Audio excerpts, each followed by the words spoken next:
Rebecca, she's an attorney, a mother. She's an international pro-life speaker. Many of you have probably heard her tell her story, but she also is a stand-up comedian. Now this I actually didn't know. She began stand-up comedy before ever becoming a pro-life speaker. So for years she's incorporated her, humor and comedy stuff into her pro-life speeches. But in the last 2 years, Rebecca has started performing again, doing some comedy. So she's been at Mark Ridley's Comedy Castle in Royal Oak. And she has done several open mics in Hollywood and with women's events. So we're going to enjoy her tonight, and I just want to introduce you my friend Rebecca Kiessling.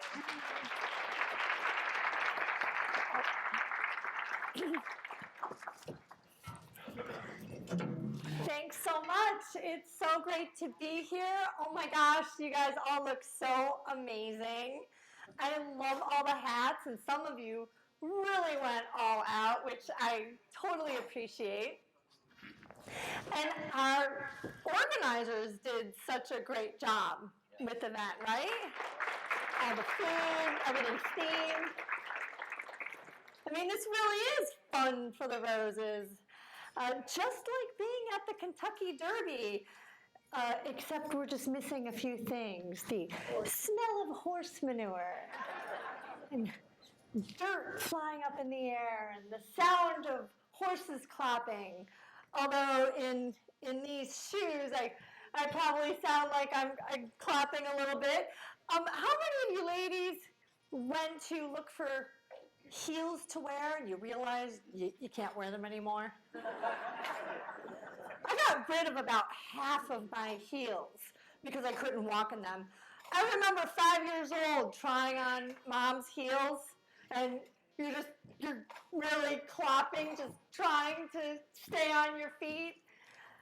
I went to my daughter's graduations, and you see these 17, 18-year-old girls, and they're starting to get the hang of it, but they're not quite there yet. But at some point, as young ladies, we finally learn how to walk in heels and actually look nice, right? And then you turn 50, and you got arch problems and bunions and ankles and knee issues and hips and back, and now I'm back to looking like I'm 5 in mom's shoes. I love being able to get dressed up like this. It's just so much fun for me. But I don't get how this became a thing, getting dressed up like this for horses. I mean, do you think they know what's going on? Like, you think they care? Like, they're looking over there, oh, look at her hat. Like, they don't care.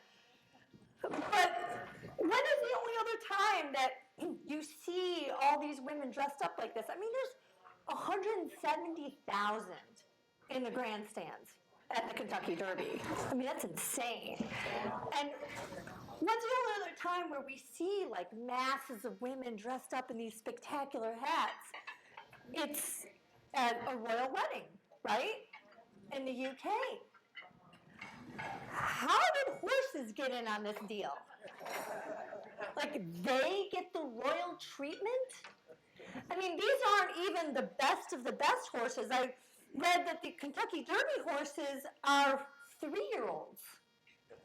I mean, basically, we're getting dressed up to celebrate watching a nursery school race. And I thought about it, the only other time we watch anyone running around a track is our kids' high school track meets, right? We don't dress up like this for them. But maybe we should.